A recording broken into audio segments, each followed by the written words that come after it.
Barakatah Yahweh, Barakatah Yahweh Shai, Barakatah Yahweh, Barakatah Yahweh Shai, Barakatah Yahweh, Barakatah Yahweh Shai. All praise unto Yahweh Shimi Yahweh Shai, Wahara Kakadash. Double honors unto the apostles of Great Millstone. Honor you brothers to be pushing this truth in sincerity throughout the four corners of the earth.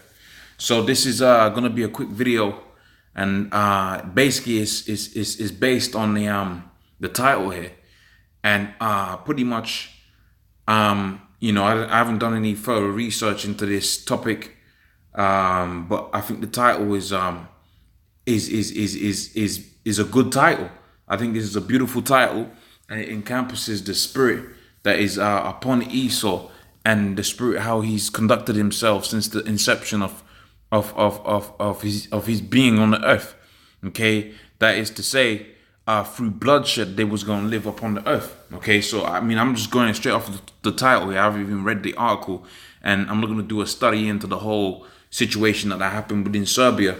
But this is certainly, this statement encompasses NATO. Okay, which is part of which is the beast that the harlot, which is America, sitteth upon. Okay, but this is the spirit, okay, that Esau comes in. Okay, basically they go out here, they're looking to establish order through the most amount of chaos that they can conjure up, which is going to be through what? That World War III. So let's start off here within the book of Genesis, the 27th chapter.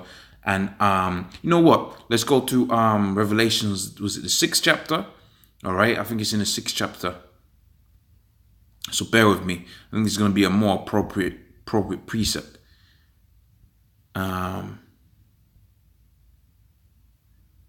Okay, so here we go.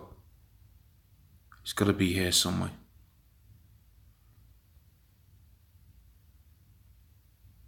Okay, so Revelation 6:4, it says, and they went out another horse that was red. This represents Esau. Okay, because who's the red man? Who's the nation of red people? The book of Genesis, the 25th chapter. Esau came out red all over like a hairy garment. This is the nation. Edom is the nation of red people. Because why? Because Esau means what? Wasted away. Because the pigment was wasted away. Therefore, you could see the redness in his skin. Okay, so it says there, and they went out another like a pig. You see, when you look at a pig, you can see that redness, man.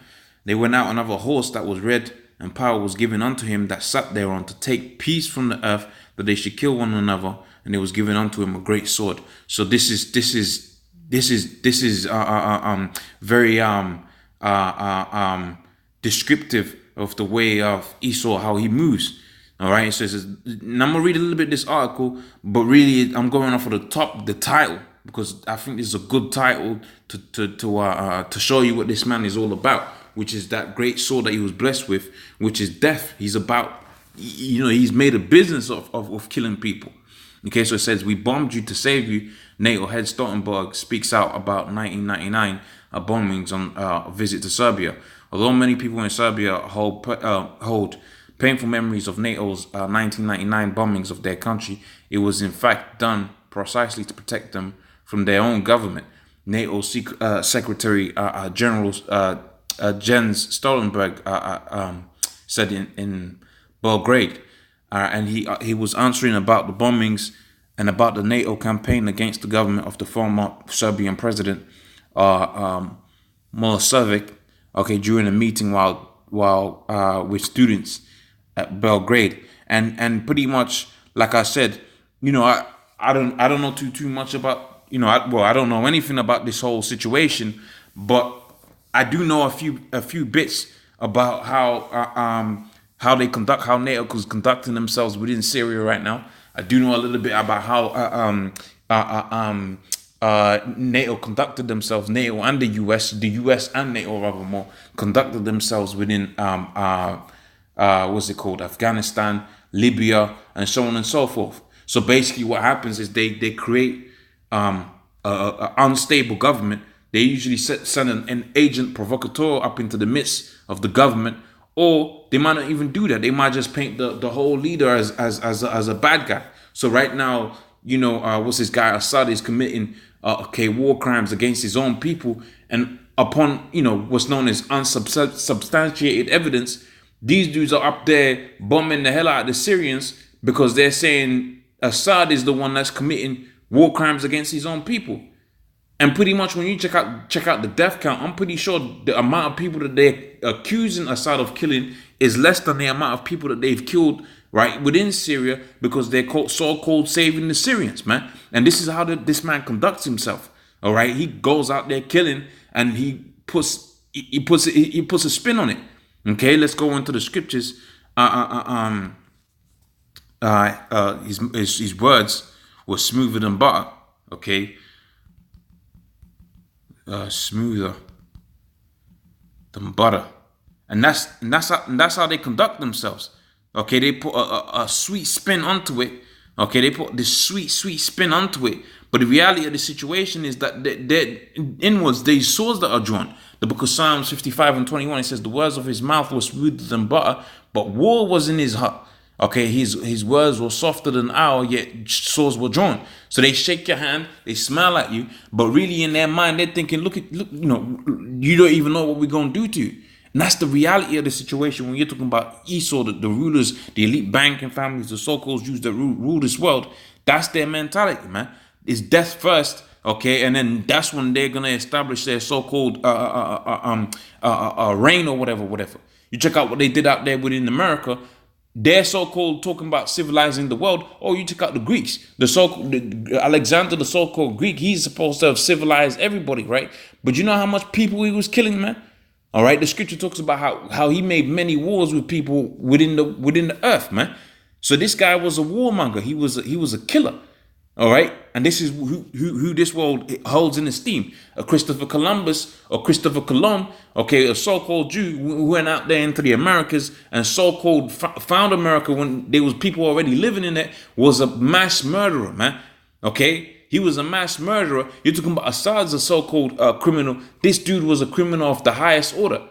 Okay, and the reality of the situation is that's the mindset that's carried forth out here by these so-called leaders of NATO and the so-called Western Edomite world. Okay, they're killers, man. And until the Most High takes them out of the earth, you ain't gonna have peace within the earth, right? Because guess what? The scripture says when we was in the book of Revelations, the 7th chapter, what did the scripture say?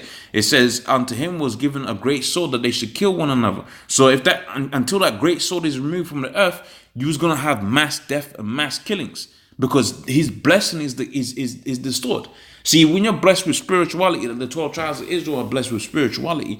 When you end up in power, people are gonna do spiritual things.